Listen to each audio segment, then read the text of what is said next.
What's good, YouTube? Now, the last video I did my top badges that you must have for your point guard.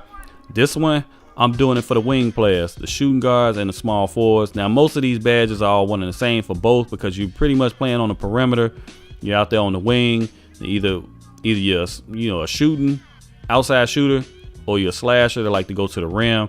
Most of these pretty much work one and the same, so it really doesn't matter. There's no preference. You need them for either or. Let's get to it. Deadeye.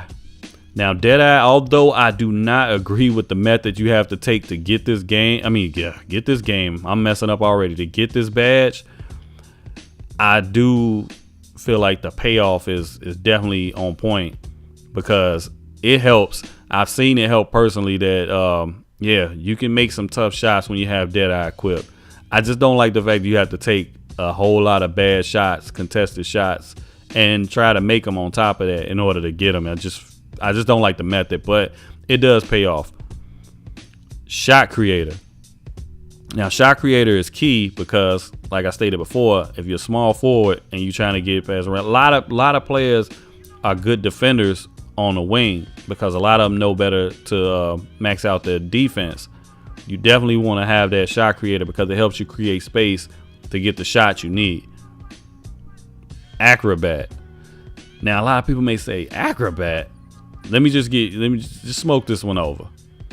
How many times have you gone to the basket and you like, damn, I should have changed my shot. I should have changed my shot. Or you have done it and you end up missing it because it just looked all fluky and clunky. Trust me, Acrobat will help you on this. It will definitely help you on it, and it's least likely to get blocked as well.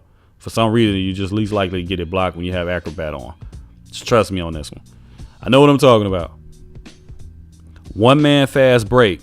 Now, I feel like this one is more so garnered towards the small forward position because you're more of a rebounder than a shooting guard, but you want to get the rebound and be able to lead the break and try to get down the other end of the court before some of the defenders are. Because a lot of people, especially like in Pro-Am and at the park, they love to try to get offensive rebounds. So when they don't get them, guess what?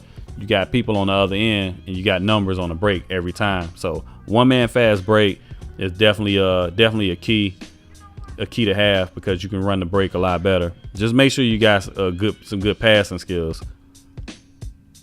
Perimeter lockdown defender. This is stated, man. Like I said, the same thing with the point guards. If you don't want to get cooked on defense, if you're not just a my career player, then you gotta have this one. If you just play my career, you don't play at the park, and you don't play on Pro-Am, by all means, you don't have to max out your defense. But I'm a firm believer in making sure your defense is all the way up there, even more so than your scoring, because everybody wants to score. Everybody wants to score. You want to be that dude that minimizes that. Posterizer. Now, posterizer is definitely a must because with the way 2K clamps down on the defense and how easy it is to get your shot blocked on here and stuff like that, you want posterizer because the contact, you know how you go into these funky animations based on contact when someone bumps you. I know 2K14 was kind of bad on that, and 2K15 wasn't all that great either with it, but 2K16 they focus more so on the defensive end, so you definitely got to make sure you got posterizer because the contact dunks are a lot easier to pull off with that. Everybody knows that. You should know that by now if you play this game. Microwave. Now, microwave is real simple. It just doesn't take you that long to heat up. You hit a couple in a row and you heat it up. And with that one comes the next one, unfazed. Now, say you on a hot streak, you hit about 3-4 shots straight, bam, bam, bam. They call timeout. Normally that slows down your momentum, right? That stops your momentum. Or the end of the quarter hits and it stops your momentum. With unfazed, that doesn't happen. You still hot regardless. Until you start missing or start doing stupid stuff, you still hot. Now, of course, mind you, perimeter lockdown defender and stuff like that, some of these defensive badges can kind of counteract some of the offensive badges.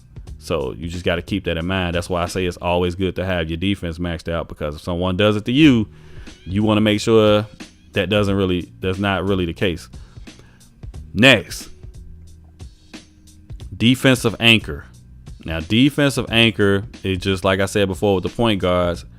You basically the leader out there on defense. You leading by example. You want to be able for to set an example for your whole team, entire team.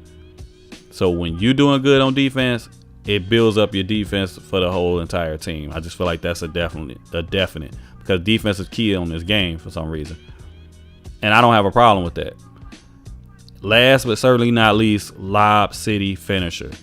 Now, it's hard as hell to catch alley-oops on this game for some reason. They made it a lot more difficult.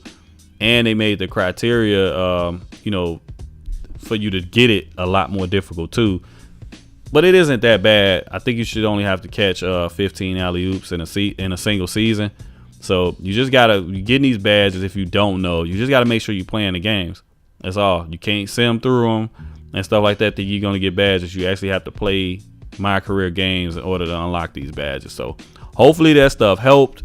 If it did, you know what to do. Leave a like if you're new. Subscribe to the channel. I have more of these coming. The next one I'll be doing will be for your power forwards and your centers. And as always, man, I'm out. Take care. Be good. Yeah.